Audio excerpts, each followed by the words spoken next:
34 il öncə fevralın 25-dən 26-sına keçən gecə bəşəriyyət ən ağır cinayətlərdən birinə şahidlik etdi, Xocalı faciəsinə.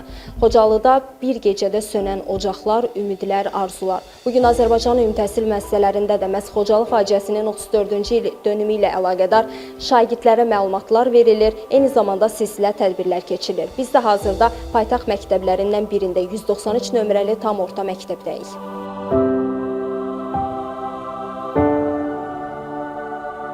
İstər birinci növbədə oxuyan uşaqlar, istərsə ikinci növbədə oxuyan uşaqlar hər il olduğu kimi bu ildə biz Xocalı soyqırımı haqqında həm məlumat, həm öyrənmə, həm də yaddaşımızda qalması üçün deməli işlər görürük. Şagirdlərimiz də təbii ki, bu faciəni unutmur. Unutmamaq üçün də biz bunlardan deməli informasiyaları hər zaman veririk.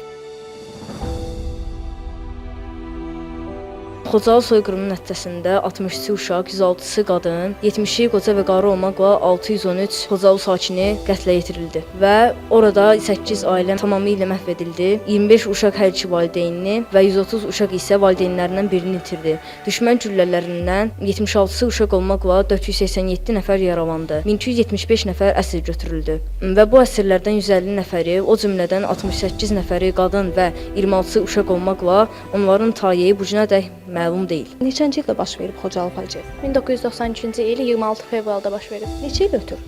34 il ötür. Xocalı müdafiəsi zamanı Azərbaycan 7 milli qəhrəmanı iştirak etmişdir. Bunlardan Şöhrət Həsənov şəhid olmuşdur və Azərbaycan dövləti onun igidliyinə görə, ona igidliyə görə medal ilə tərtib etmişdir. Bundan sonra Azərbaycanın milli qəhrəmanı Allahverdi Bağırov, erməni polkovniki Vitalı Balasanyan vasitəsilə 3 gün ərzində minlik Xocalı əsrini ermənilərin əlindən xilas etmişdir.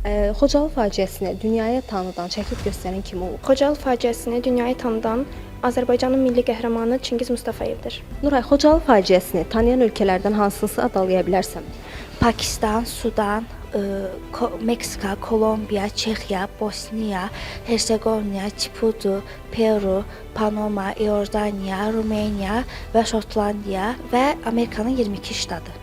İndiki vaxt Xocalı işğaldan azaddır və indi Xocalının sakinləri yenidən öz evlərinə qayıdırlar və bu zaman orada məktəblər fəaliyyət göstərir və şagirdlər dərslərini oxuyurlar.